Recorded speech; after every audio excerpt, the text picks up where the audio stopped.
الشاملة الأبي الأكبر المحبوب لك ومخصص بشرف الأظفار في كل موطن من مواطن القرب ومظهر قاسم إمدادك في عبادي وسلم كرسي الشريك لأهل مدادي سيد الكونين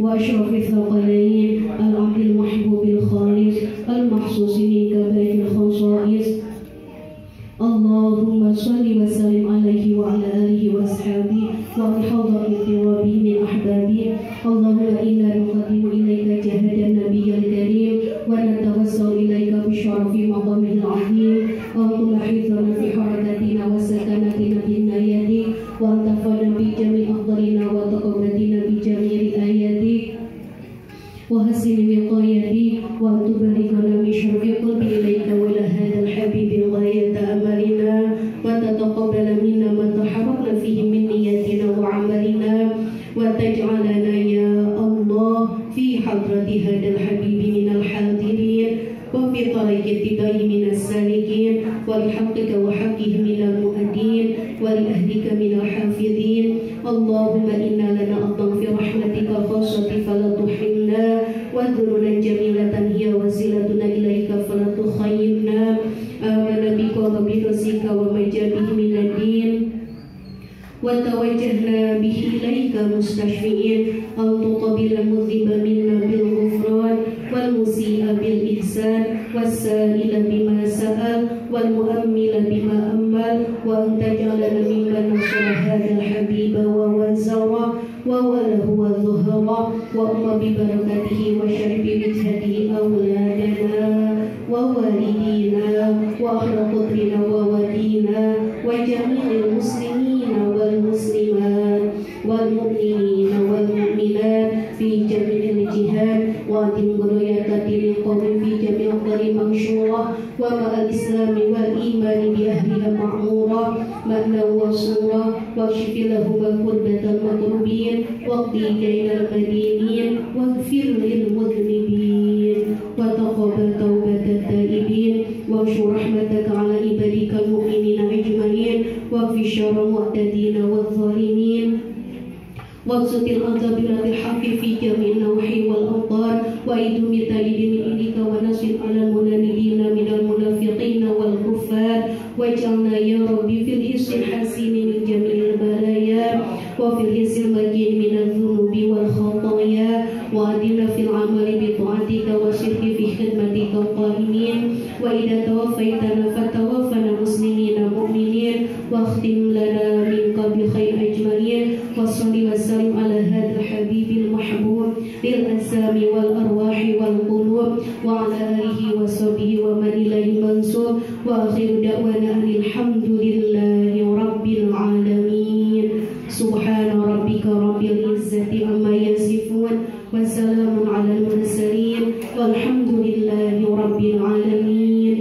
إن الله وملائكته يصلون على النبي يا أيها الذين آمنوا صلوا عليه وسلموا تسليما اللهم صل وسلم عليه صلى الله عليه وسلم دعوه فيها سبحانك اللهم وتحية فيها سلام وآخر دعوهم أن الحمد لله رب العالمين الصلاة والسلام عليك يا سيد المرسلين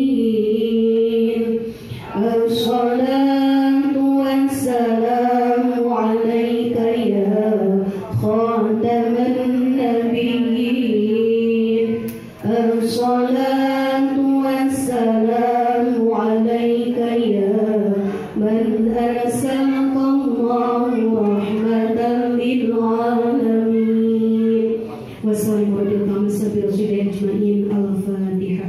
Acara tasyakur Pondok Tahfiz Subulusan di Balai Kota ini. Mudah-mudahan apa yang menjadi harapan kita, doa kita dikabul oleh Allah Subhanahu wa Ta'ala. Amin ya Allah ya Rabbal Alamin. Selanjutnya mari kita simak bersama sambutan sekaligus juga tausiah dari guru kita Al-Mukarram Al-Habib Syarif Muhammad Al-Aidrus. Kepada Al-Mukarram, silakan. Bismillahirrahmanirrahim. Walhamdulillahirabbil mawjud. Salatan wassalamu li sayyidina Mahmud wa alihi wa ashabihi ila yaumil mashhud. Asyhadu an la ilaha illallah wahdahu la syarika lah al-khaliqul ma'bud wa asyhadu anna Muhammadan abduhu wa rasuluhu as-sadiqul ma'bud. Allahumma fassalli wa sallim wa barik ala sayyidina wa habibina wa syafi'ina wa maulana Muhammad dzawil qarni wal jud.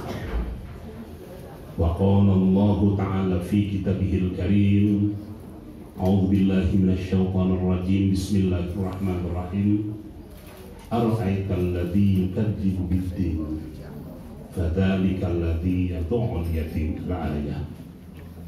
Alhamdulillah, rasa puji syukur sudah selayaknya dan seyogyanya kita panjatkan kehadirat Allah.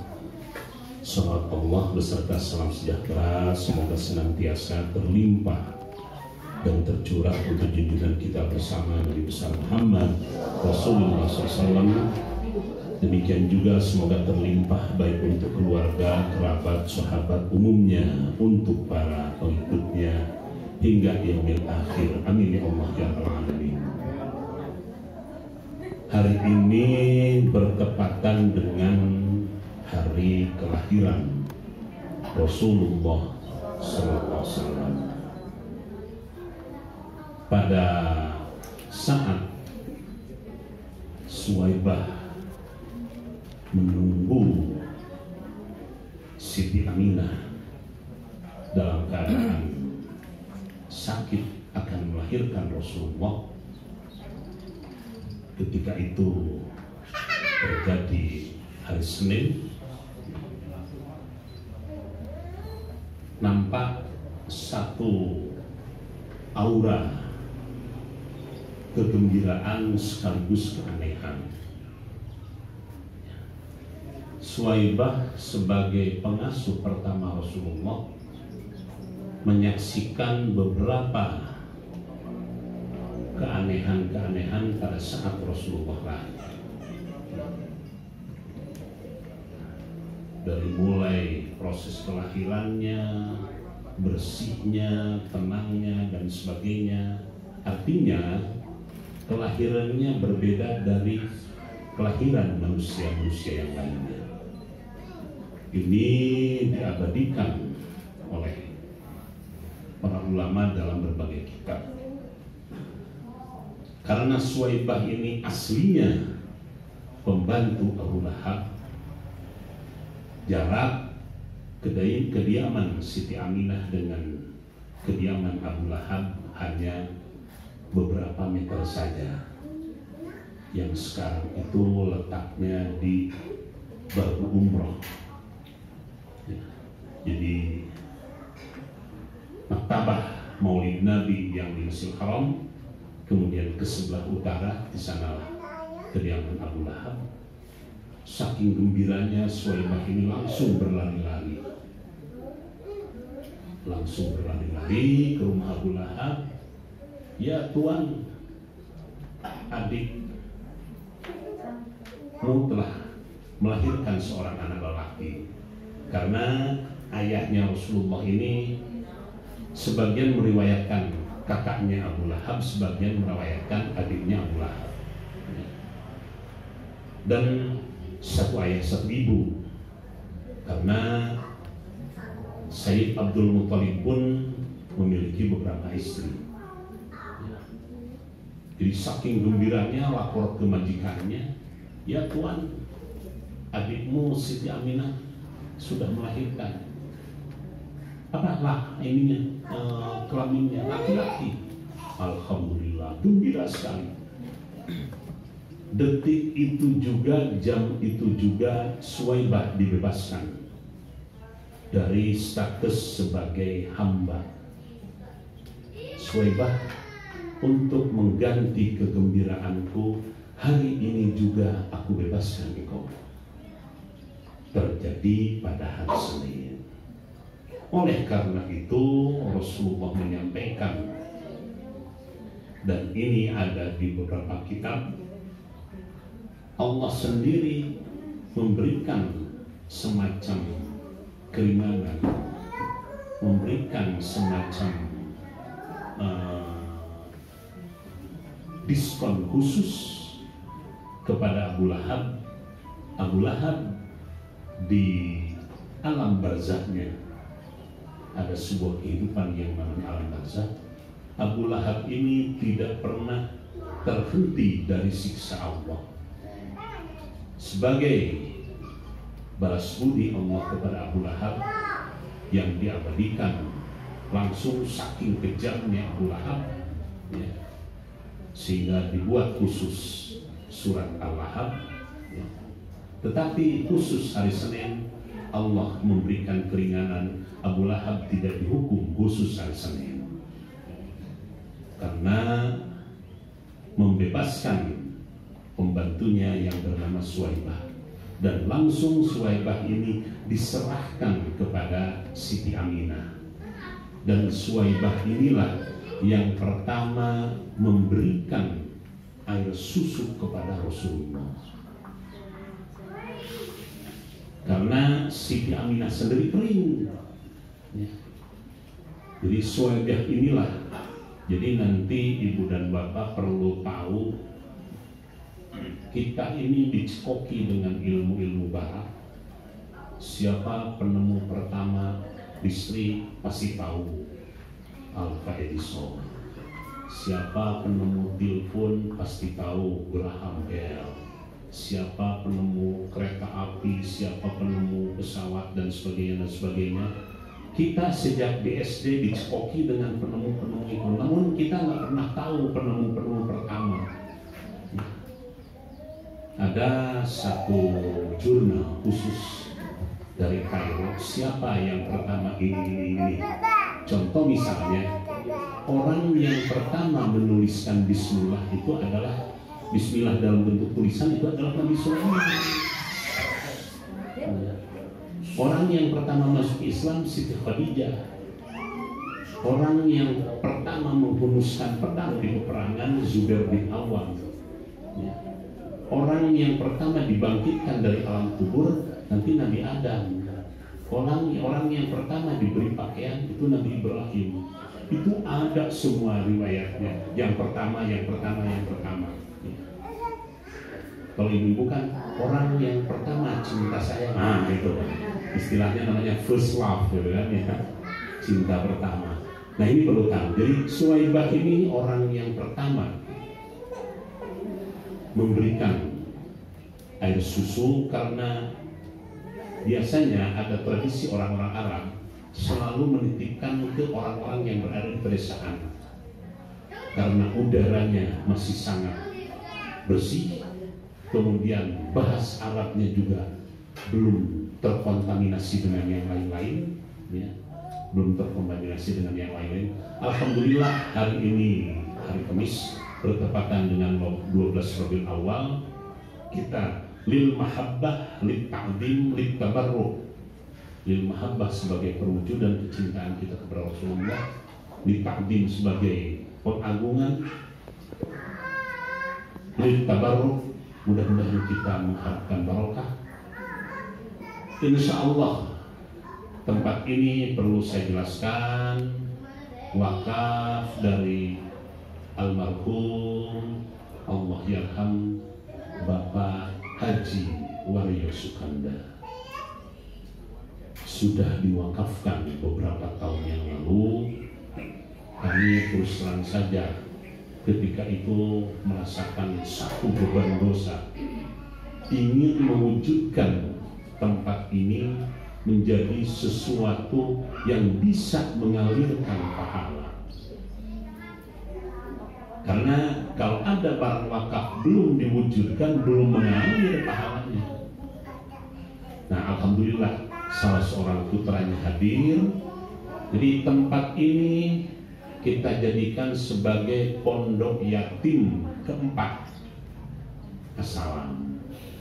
Pondok yatim pertama Natawijaya, pondok yatim kedua Buah Batu, pondok yatim ketiga Jati Handap, dan ini pondok yatim keempat.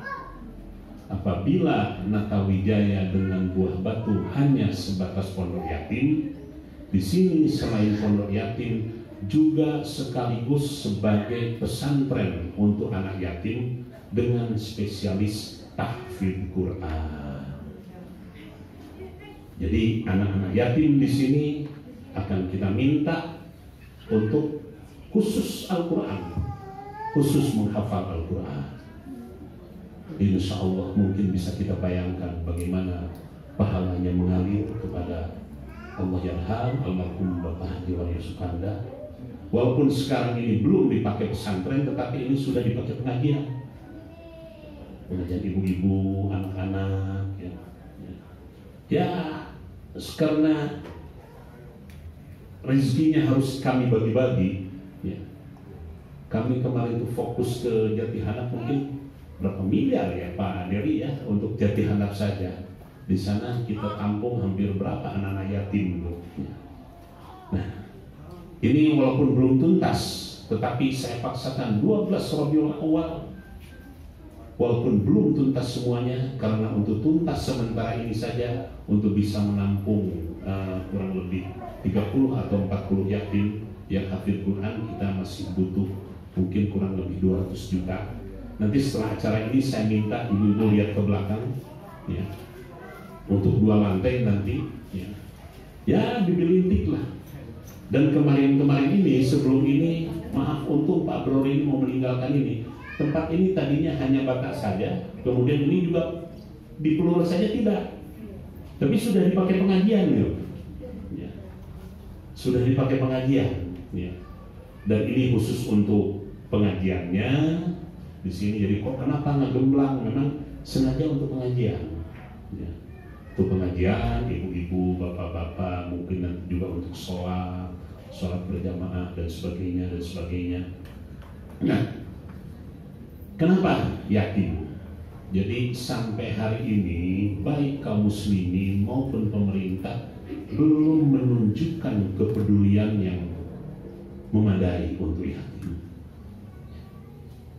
Tadi saya mengilustrasikan ayat yang saya kutip surat Al-Maun. Surat Al-Maun ini merupakan surat yang aneh gitu. 3 ayat turunnya di Mekah, 4 ayat turunnya di Madinah. Oleh karena itu para ulama tidak berani menyebut apakah surat ini surat Makkiyah atau surat Madaniyah. Kalau dari sisi jenis redaksinya, kecenderungan surat ini adalah surat Makkiyah karena pendek-pendek. Tetapi kalau dari sisi substansi isinya, 4 surat terakhir itu berisi teguran Allah kepada orang-orang yang menyepelekan sholat. Padahal sholat turun kepada Rasulullah itu kurang lebih tahun ke-9 atau 10 dari kenabian, 3 tahun sebelum hijrah. Jadi nggak mungkin katanya ayat yang berikutnya itu surat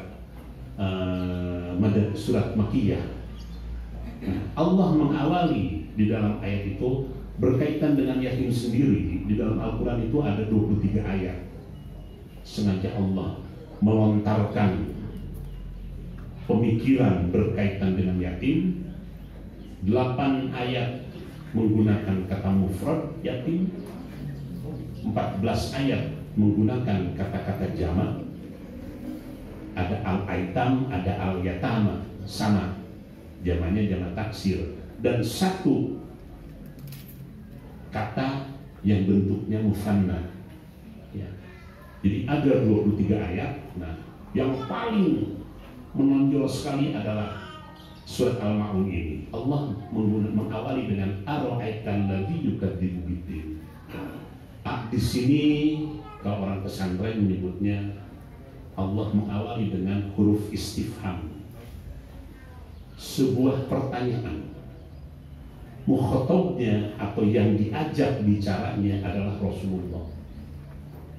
Apakah kamu tidak tahu ya Muhammad, orang-orang yang mendustakan agama, ara'aital ladzi yukadzibu biddin. Yukadzibu biddin di sini misalnya Ibnu Abbas menyatakan yukadzibu bihukmillah, orang-orang yang mendustakan hukum-hukum Allah. Tentu saja ayat ini tidak membutuhkan jawaban yang disampaikan oleh Rasulullah. Oleh karena itu, orang awam dengan orang pesantrenan akan sangat berbeda pemahamannya tatkala memahami kandungan ayat ini. Kalau orang pesantrenan, istifham ini ada beberapa makna. Istifham di sini tidak membutuhkan jawaban, tetapi ini sebagai litakid, memberikan stressing. Jadi sedemikian rupa urgennya, sedemikian rupa pentingnya makna atau isi yang ada dalam surat Al-Ma'un, sehingga Allah mengawali dengan kata pertanyaan A itu apakah atau adakah? Apakah Muhammad kamu tahu orang-orang yang mendustakan agama? Bayangkan yang digunakan itu kata-kata yukadzibu, mendustakan. Siapa yang ingin Allah jelaskan kepada Rasulullah? Yang pertama sekali adalah orang yatim. Ara'aital ladzi yukadzibu biddin fadzalikal ladzi yad'ul yatim. Mereka itu adalah yaitu, kalau diterjemahkan ke kita, memang penerjemah ini agak kurang pas kalau menurut saya. Saking halusnya penerjemahan yadu di Indonesia hanya dengan kata hardik, yaitu mereka orang-orang yang menghardik anak yatim. Kalau kita coba dalami makna yadu dalam tafsir, misalnya Imam Al-Alusi dalam tafsir Ruhul Ma'aninya, Imam Abi Su'ud misalnya, yadu itu di sana konotasinya sangat dalam. Bukan hanya sekedar menghardik. Memang menghardik ini dikaitkan dengan sabda Rasulullah, barang siapa yang menyakiti, menempeleng atau apa, atau memarahi anak yatim, kata Rasulullah, ketika itu juga arsy Allah bergoncang. Bayangkan kalau ada seseorang yang menghardik, memarahi, menegur. Nah, ini kan memerlukan sebuah pemahaman yang mendalam tentang yatim. Ya. Jangankan orang luar, saya sendiri di Assalam itu, aduh ya Pak Cecep, sulit sekali untuk memotivasi dari 300 orang yang saya, hampir 360 pengurus yayasan itu yang di Assalam itu, untuk bisa memiliki kepedulian kepada yatim itu. Aduh, padahal kalau kita lihat salah satu sabda Rasulullah saja, ana wa kafilul yatim fil jannah kahataini. Jadi saya ada kalanya, hadis ini sangat singkat, tetapi sedemikian rupa Rasulullah memberikan satu posisi yang sangat terhormat kepada orang yang mengurus yatim. Kalau istilah sekarang itu berada di ring satu, ya. Aku beserta orang yang memelihara dengan anak yatim nanti di surga seperti telunjuk dengan jari tengah. Seperti telunjuk dengan jari tengah. Dan kalau kita lihat lebih jauh, ada satu kitab, nanti Pak Brori cari ya, judulnya Al-Aitam Ghayyaru Majrat Tarikh. Anak-anak yatim yang merubah peta sejarah. Dalam kitab tersebut disebutkan ada 300 ulama-ulama besar. Dalam posisi mereka itu hampir semuanya anak yatim. Di antaranya yang pertama Imam Syafi'i, yang kedua Imam Hambali, yang ketiga Imam Ghazali, yang keempat Imam Bukhari, yang kelima Imam Sufyan Tsauri, gurunya Imam Syafi'i, yang keenam Imam Mawardi, yang ketujuh Imam Ibnu Jauzi. Sekarang ini Ibnu Jauzi Al-Qayyim itu banyak sekali kitabnya yang diterjemahkan, mungkin ada 300 atau 400 lah ya.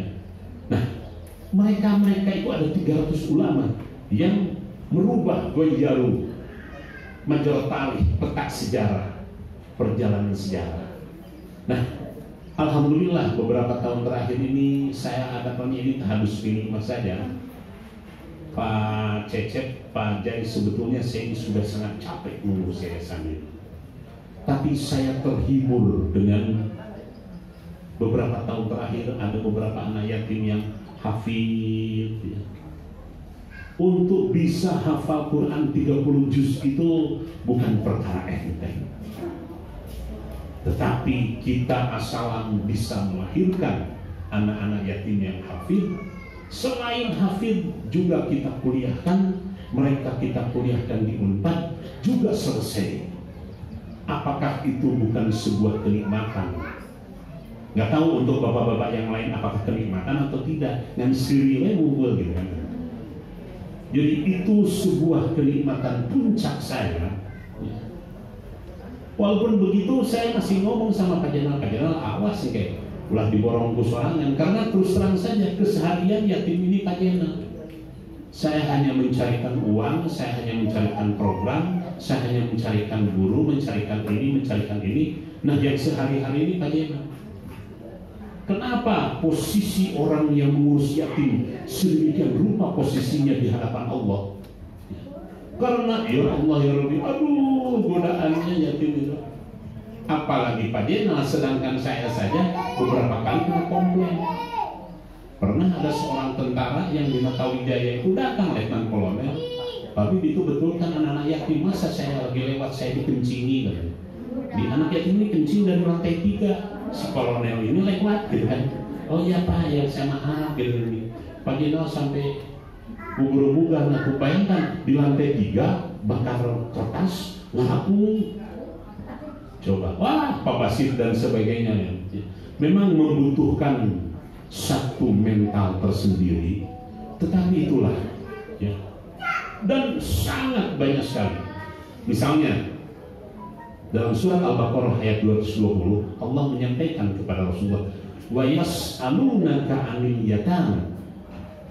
Wahai Muhammad, jika sekiranya mereka orang-orang musyrik bertanya kepadamu tentang anak-anak yatim, kul, katakanlah, islahul lahum khair.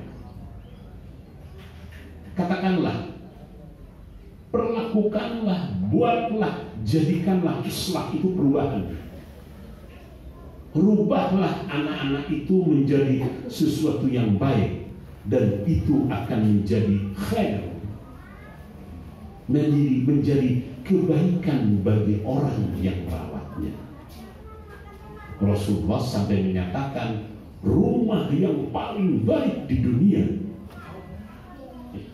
adalah rumah yang di dalamnya ada anak yatim yang diperlakukan dengan baik, dan rumah terburuk di dunia adalah rumah yang di dalamnya ada anak yatim ini dibiarkan terlantar. Itu Rasulullah yang menyampaikan. Dan Rasulullah sendiri yakin. Jadi kalau saya renungkan, kalau Rasulullah kenapa mengekspos, kita harus menunjukkan perhatian karena beliau langsung merasakan.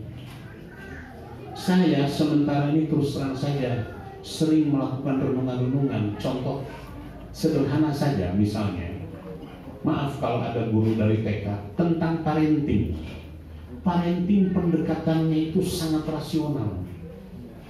Contoh sederhana saja misalnya dalam konsep parenting, konsep ilmu-ilmu barat, bahwa seorang anak yang diurus oleh neneknya, oleh kakeknya, itu akan manja dan sebagainya. Sehingga tidak sedikit anak ibu dengan ibunya dengan neneknya itu berselisih gara-gara memperhatikan cucunya. Padahal Rasulullah sendiri diasuh oleh kakeknya, oleh Sayyid Abdul Muttalib. Setelah itu usia 6 tahun Siti Khadijah meninggal, Abdul Muttalib meninggal, Abu Thalib meninggal ya. Betul-betul yatim piatu ya. Ya Bu Kokom kan, itu kalau parenting kan nggak boleh katanya anak sekarang. Kok begitu gitu ya. Oleh karena itu kita sudah terkontaminasi pola pikir kita itu dengan barat. Bayangkan orang sekarang itu tega orang tuanya dimasukkan ke rumah jompo. Tega sekali, itu jauh sekali dengan nilai-nilai Islami. Karena Rasulullah banyak mengekspos tentang berkah. Berkah ini nggak bisa kita dekati dengan rasio. Berkah itu sangat berkaitan dengan keyakinan. Jadi inilah berkaitan dengan yatim. Ya. Kenapa ini yatim kemudian tahfidz? Ya, konsekuensinya kita harus mencari ini Pak Jenal. Karena yatim di sini digratiskan semuanya. Itu dari mulai makan dan sebagainya menjadi tanggung jawab kita. Seperti yang di Jati Handap dan sebagainya. Alhamdulillah lah, selalu ada saja rezekinya. Setiap bulan sekarang ini kita untuk yatim ini antara 80 sampai 100 juta. Ada yang di Madura, ada yang di Jombang, ada yang ini. Dan menunjukkan hasil. Dan orang-orang heran, loh kok yatim berulat, yatim biasa agak rendut, barodas ya. Beda dengan waktu datang maka luluh, barau, aduh ya, ngaracai tapi gak ada asek ya, itu karena bulatifahnya, waduh ya, seorang umah yang kejam. Tapi itulah menunjukkan hasil. Jadi sedemikian rupa punten, bukan hanya korban lahir tetapi batin ya. Nah, ini merupakan rintisan kami yang keempat. Saya sudah ngobrol-ngobrol tadi dengan Pak Imam pemborongnya. Pak Imam kalau ingin 2 lantai, karena untuk sementara 1 lantai mungkin masih butuh 200. Insya Allah di bawah ini mungkin kita bisa muat 30 lah. Jadi kalau sampai dengan atas bisa 60, 50 sampai 60 lah. Berapa untuk sampai tuntas ya, masih butuh kurang lebih sekitar 500 lagi lah ya. Karena nanti setelah acara ini bapak-bapak, ibu-ibu bisa saya minta, artinya jangan sering gimana bantu saya cari uang gitu lah. Dan alhamdulillah untuk hari ini pun saya berterima kasih kepada yang pertama Ibu Hajat Ani Sukarni. Mana Bu Ani coba ngadeg, ngadeg sekarang Bu Ani, waduh waktu sepada tuh. Yang kedua kepada Ibu Hajah Barorah Nikmah, maka Bu Barorah sekarang ngadeg. Dan yang ketiga kepada Ibu Hajah Rizal Akwan, nah ngadeg sekedap. Nah, alhamdulillah untuk kehidupan para santri nanti sudah disiapkan piring, kemudian apa? Senok, microwave, dan magicom dan sebagainya dari beliau-beliau gitu ya. Sengaja kita undang kita paluman teh bener tuh dibawa ke bisiku paluman lebet ke mana gitu. Jadi alhamdulillah untuk piring dan sebagainya. Dan ini juga kita wakafkan langsung ini Pak Broni, ini juga yang apa? Karpet-karpet ini dari ya. Ya sedikit-sedikit lah kemarin meja dan sebagainya ya. Jadi ini yang pertama untuk pondok yatim. Yang kedua, yatim ini akan kita program untuk menghafal Al-Quran. Misalnya saya tanya Pak Basit, sekarang yatim di sana yang di Jati Handap yang hafal tertinggi berapa sekarang? 5 Pak? Oh 5 juz. Yang sudah keluar berapa? 20. Nah, ada yang 20, ada yang 20 juz. Saya sendiri, saya juzuk ente gitu kan. Eleh budak yatim kan gitu. Oh kalau bapak-bapak mah lebih dari 30 juz. Nah, 30 juz ya. Jadi itulah ada yang 20, ada yang 16. Sayang kita belum memiliki satu tempat kelanjutannya, makanya saya sudah membentuk tim. Kita akan mencari tanah, insya Allah mungkin kurang lebih 1 hektar. Kita akan cari untuk pondok tahfidz yatim 5 ya, sekaligus untuk madrasah aliyah.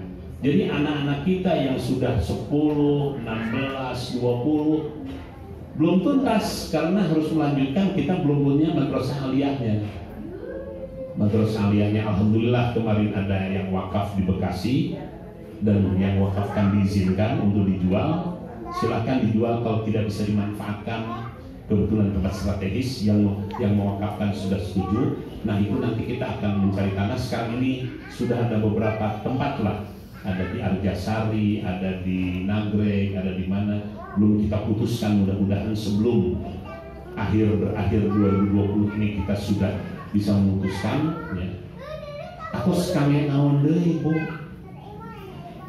dan ke nu dicanak maot mah ngan sabar lembar Bu, ibu-ibu 3 lembar.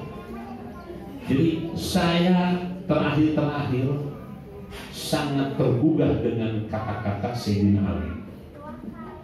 Aku sederhana sekali. Saya ini aneh melihat manusia.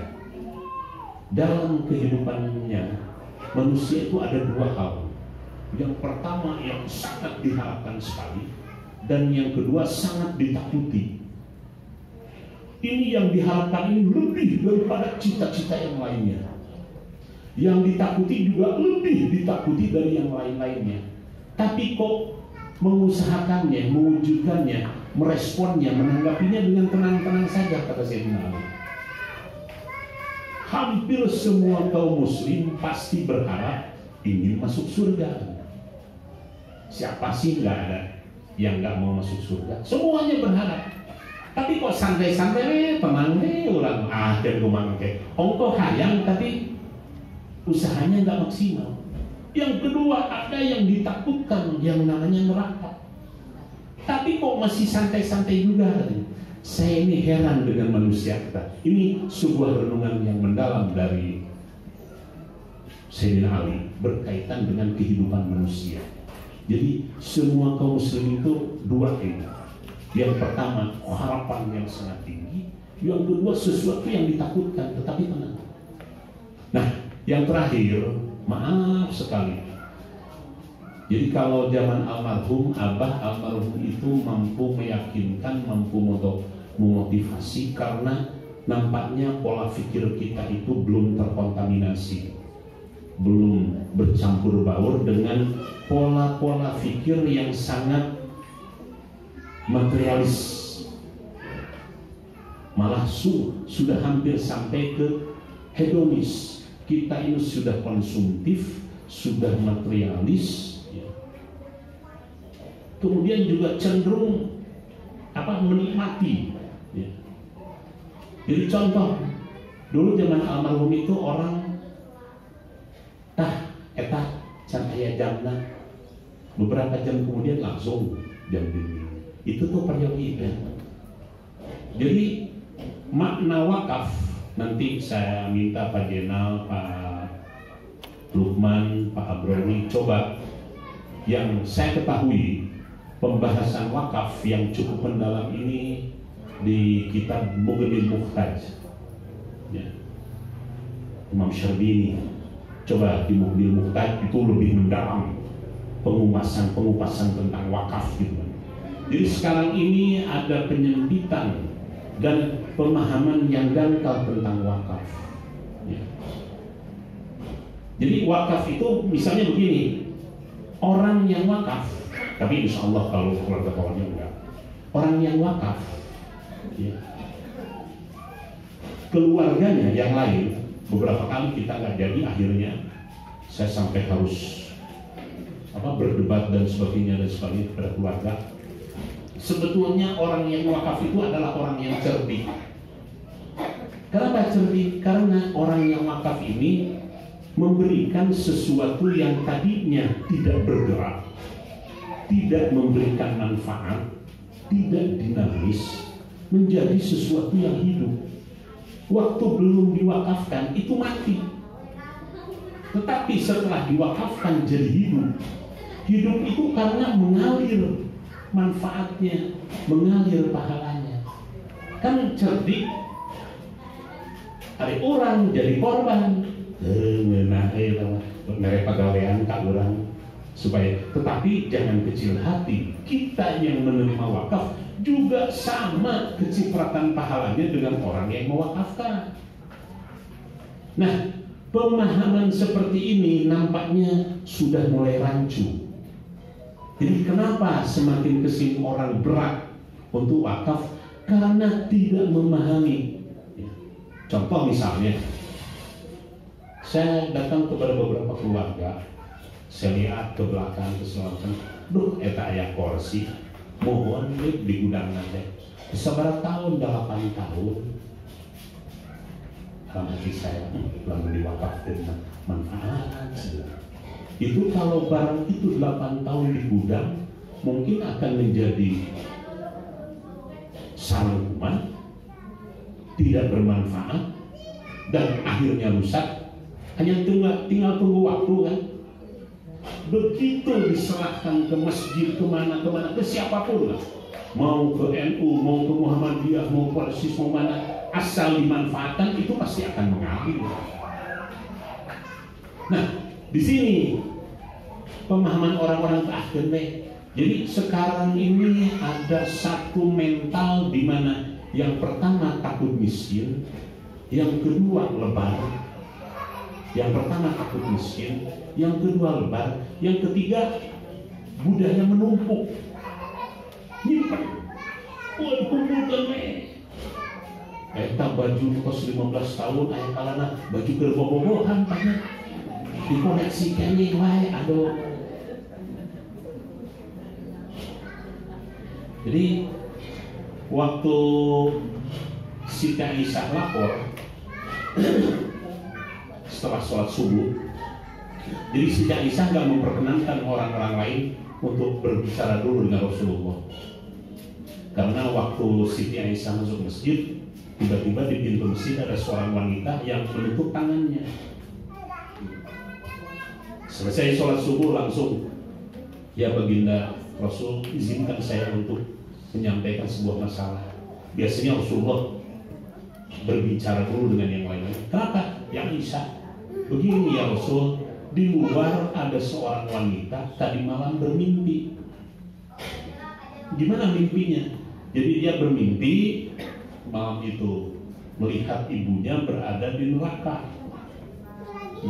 Ibunya ini sambil berkata haus, haus, haus. Sementara si anak ini lihat bapaknya hanya tersenyum saja di surga. Diceritakan oleh wanita ini kepada Siti Aisyah, bagaimana tidak sedih ya Ibu Aisyah, ibu saya ini di giginya, di mulutnya hanya menggigit sepotong gaji yang sudah busuk dan mempergunakan baju yang sudah sobek-sobek. Karena wajar seorang anak ada satu rasa iba. Ada suara, awas. Orang yang berusaha memberikan air minum kepada orang ini pasti akan terkena jilatan api yang dari neraka. Bahasa Sunda nama kahebos. Tapi karena penasaran, si anak ini akhirnya memberi minum juga. Betul saja air sebelum sampai, akhirnya tangannya ini begitu bangun, si anak ini, si perempuan ini terkena api dan hangus. Oleh karena ditutup. Aisyah tolong sampaikan kepada Rasulullah. Yang pertama, saya ingin tahu kenapa kok ibuku sampai seperti ini. Yang kedua, apakah baginda Rasul bisa mengobati kembali tanganku? Itu diungkapkan di beberapa hadis. Beberapa sejarah-sejarah Rasul pasti memuat cerita ini. Ada cerita ini. Jadi ini langsung berhubungan dengan Rasulullah. Diizinkanlah, sok ceritakan, ceritakan ini. Oh iya. Akhirnya malaikat Jibril menyampaikan, ya Muhammad, sampaikan kepada anak ini, kenapa bapaknya di surga, kenapa ibunya di neraka. Bapaknya berulang kali menyampaikan kepada istrinya supaya bersedekah, istrinya itu nggak pernah mampu. Dan ibunya ini selama hidup di dunia pernah bersedekah hanya dengan dua hal tadi. Yang pertama, gaji yang sudah busuk dan baju yang sudah robek yang disedekahkan kepada yang lain. Itulah yang dialami. Ya. Jadi Siti Aisyah langsung menyampaikan. Ya. Nah, ini kan nggak manfaat sama sekali. Ya. Jadi pengaruh materialisme sekarang ini pun, dan maaf ya, kita itu semakin pedih semakin sini. Sampai ke maaf, karena saking egonya, sampai senyum saja sekarang itu sudah pedih. Padahal senyum itu bagian dari sedekah. Asal jangan saking pelitnya ada seorang bapak-bapak ketahuan sama orang masjid. Begitu selesai beres mau dihitung, itu canceling masjid, si bapak teh, siu, lain hari canceling. Kunaon pak gitu, ada yang kedua hartos, akhirnya sedekah teh senyum. Ini orang yang paling pelit gitu kan ya. Jadi sampai ke senyum saja gitu kan. Dengan tenaga juga enggak. Untuk orang kaya dengan materi, dengan kekayaan. Nah, kita nanti bisa sedekah dengan tenaga. Kita bisa sedekah dengan pemikiran. Paling minim kata Rasulullah dengan senyum. Maksudnya bukan senyum dalam arti senyum. Efek dari senyum memberikan rasa kebahagiaan, kepuasan, dan ketentraman bagi orang yang diajak senyum. Dan orang yang diajak senyum pasti ada muncul secara tiba-tiba, secara spontan yang namanya rasa senang, rasa bahagia. Sok ayeuna mah nu jadi huntu diajak senyum, da kapaksa senyum deui. Punten abdi mah senyumna jiga kieu da nyeri huntu. Minimal itu bayangkan sedemikian rupa indahnya ajaran Islam ini. Saya tidak akan banyak-banyak karena saya juga tidak akan berceramah. Jadi yang pertama, insya Allah tempat ini nanti harus kita buat ya, wakaf dari almarhum Bapak Haji Waria Sukandar. Ini yang kedua, sengaja saya buka, saya undang dengan bentuk yang sederhana. Kalau yang lain mungkin pakai protokol Islam, saya enggak. Yang penting tadi khatam Quran, kemudian simtudurah, kita tabarruk kepada Maulid Nabi. Sengaja ini momennya 29 Oktober 12 Rabiul Awal. Punten ya, kita mungkin nanti makanan pun ya hanya sebatas tumpeng saja, bukan itunya. Tetapi saya yakin keberangkatan bacaan Quran yang ibu-ibu baca tadi dan yang lain-lain sampai langkah-langkah kaki, insya Allah Allah akan ganti dengan balasan ibadah, balasan pahala. Asal satu, ikhlas. Asal satu, ikhlas. Banyak sekali perbuatan baik atau amal soleh yang bisa kita lakukan. Kata Rasulullah, al-khair kathir wa qalilun fa'iluhu. Nuna minam kasih masuk ngan hanya hal saketik anu milamalna. Segera itu saja ya, yang dapat saya sampaikan. Kami menyampaikan alhamdulillah sangat bergembira sekali bahwa dari keluarga yang mewakafkan hadir. Beliau ini putranya Pak nomor seberapa, putra seberapa? Nomor hiji, nomor dua? Nomor satu. Putra nomor satu. Ibundanya dulu rajin sekali rebuan. Ibu sahabat Bang? Ayo, Ibu Rubaya. Beliau sekarang di Jakarta di adiknya, karena Ibu Rubaya ini kalau rebuan itu di depan sekali. Sengaja dulunya. Kita kehilangan sudah hampir 3 tahun atau 4 tahun ya. Karena beliau sudah ke Jakarta sekarang sudah mulai sepuh ya. Jadi doakan saja mudah-mudahan beliau yang sehat, dan ini tempat kita menjadi saksi insya Allah ini untuk syiar Islam. Ini untuk syiar Islam. Insya Allah saya sudah terbayang, masya Allah akan sangat bahagia dan gembiranya Allah yarham almarhum Pak Wario di sana ya, karena sudah mulai akan merasakan ya, apa yang diwakafkannya. Yang terakhir saya mohon kepada Al-Mukarram Kiai Haji Khairuddin untuk menutup majelis ini dengan doanya.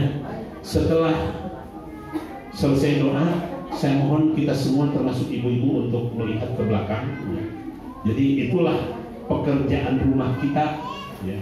Walaupun begini juga nanti kita minta Pak Bridi untuk mulai nanti menerima yatim, mungkin nggak tahu, mungkin yatim putri atau yatim putra lah. Karena istri beliau itu hafidah ya. Istri beliau hafidah juga, beliaunya juga Pak Bro juga di pesantren. Insya Allah ini akan dipelihara dengan baik. Maaf apabila ada hal-hal yang kurang berkenan. Sekali lagi acaranya sangat sederhana, tetapi di balik kesederhanaan itu insya Allah ya, Sekarang ini acaranya mewah, mentereng, tapi itu baca Quran. Ini mah sederhana, tapi khatam Quran. Kan khatam Quran kita. Orang semua paham pun mengatakan kalau baca Quran itu tidak ternilai pahalanya. Hanya Allah lah yang akan membalas budi baik kebaikan ibu dan bapak. Sekian, wallahu muwaffiq ila aqwamit thoriq. Wassalamualaikum warahmatullahi wabarakatuh. Assalamualaikum warahmatullahi wabarakatuh. Selanjutnya kita akhiri dengan doa kepada Mukarram, maka diaturkan.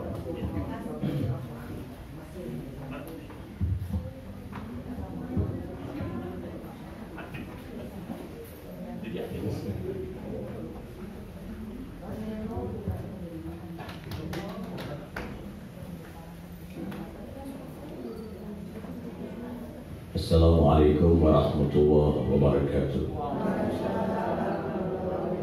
Alhamdulillahi rabbil alamin, wal aqibatu lil muttaqin, wala udwana illa 'alal zalimin.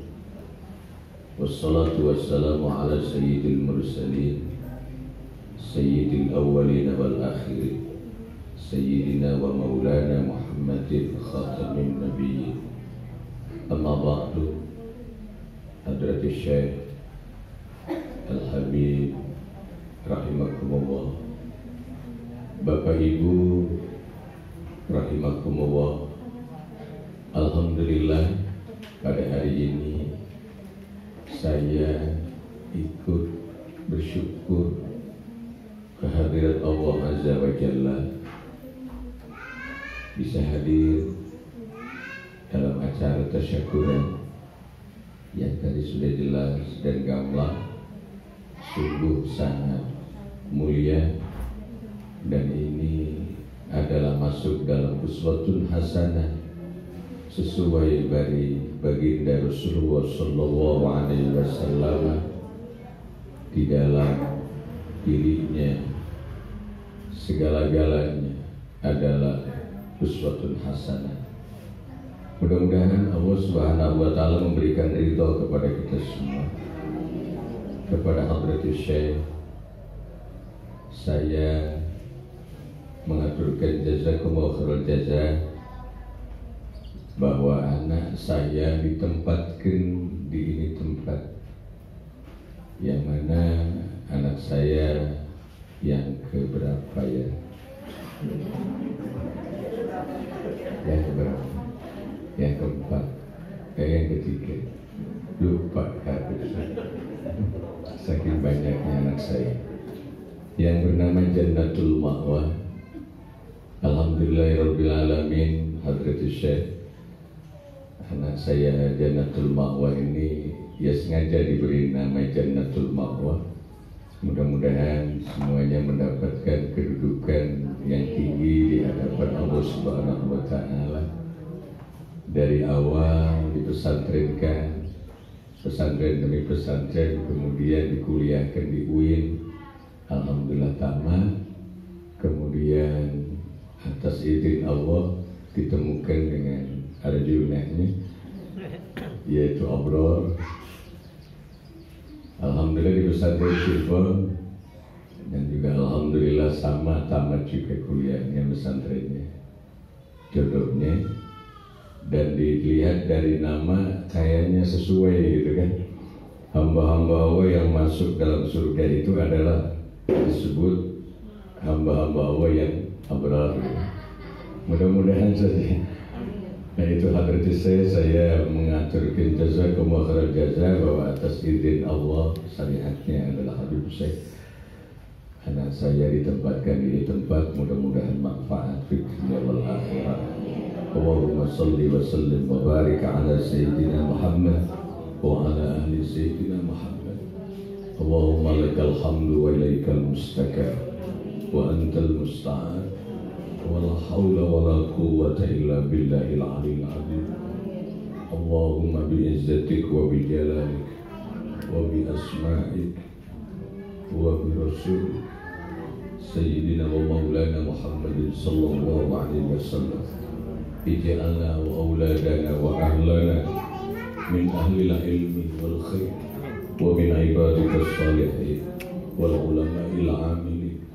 اللهم اجعل هذا المكان مكانا مباركا كما باركت مكة المكرمة والمدينة المنورة إنك على كل شيء قدير. ربنا آتنا في الدنيا حسنة وفي الآخرة حسنة وقنا عذاب النار. وصلى الله على سيدنا محمد. سبحان ربك رب العزة عما يصفون وسلام على المرسلين والحمد لله رب العالمين. الفاتحة. Ningali heula ulang ka lokasi kangge tawis manawi saksi mudah-mudahan mangga tiba dijajak mohon dilaksanakan. Kan bapakna RT RW terus abi mah wali kota. Bukit ini gitu ikut. Tuh, kita rencana kamu dia bro. Kamu naon?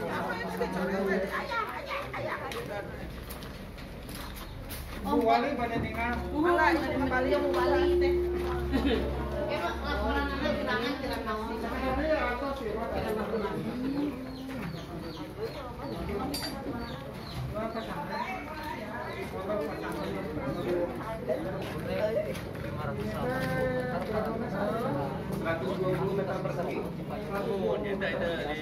500 kirang. Bang sarang nu palidina kan 170.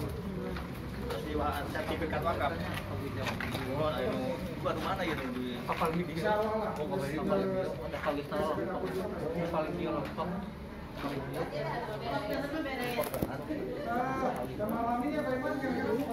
Maksimal kiriman insya Allah tidak. Kiriman. Mudah-mudahan material kerasaan ya Pak Haji Takin insya Allah. Jadi awasin ya.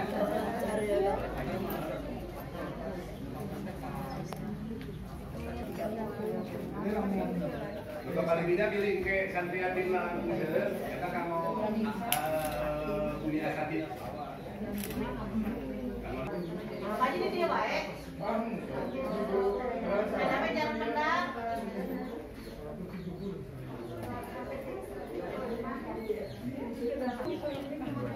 Sekarang beda tulung mingguan juga beres, tulung mingguan. Mana boleh baca taruhan juga.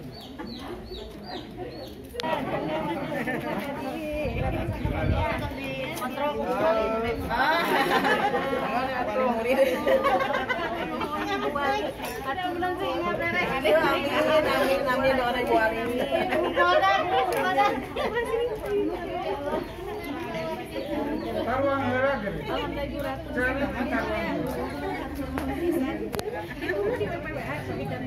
Tapi panasnya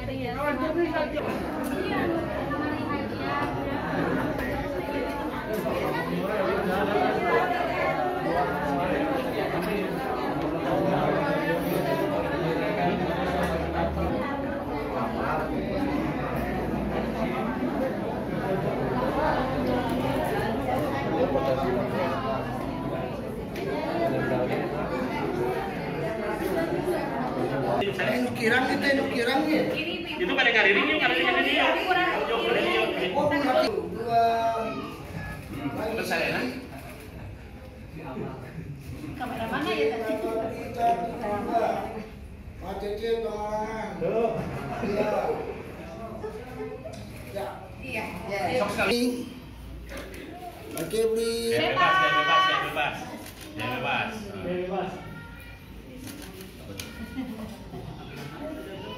Iya. Makan dekat.